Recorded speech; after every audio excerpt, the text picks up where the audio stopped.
selama pegelaran takbir akbar di Simpang Ulim lah, masyarakat sangat antusias, sangat ramai. Alhamdulillah meriah dan semangat. Cukup mendukung lah ya kan untuk kemajuan Aceh Timur. Saya kira lebih higit dan lebih meriah pada tahun-tahun yang lepas. Ya, Alhamdulillah, terutama saya ucapan terima kasih kepada Pak Bupati Aceh Timur karena kali ini dipusatkan di pusat pemerintahan di Kecamatan Simpang Ulim, tepatnya di Masjid Baitul Karim.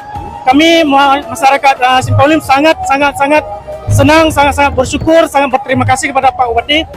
Kami sangat bangga masyarakat Simpang Ulim. Kali nyopi, alhamdulillah luar biasa, mantap. Selama ini acara yang demikian rupa belum pernah terjadi, tapi baru kali ini alhamdulillah sangat mengucapkan terima kasih dan sangat bangga kami atas nama masyarakat Simpang Ulim. Berbahagia sekali Bapak Bupati mengambil tempat di Simpang Ulim. Nah, membantu ekonomi urun-urun. Kamu selaku urung mukat berarti alhamdulillah kau berapa membantu?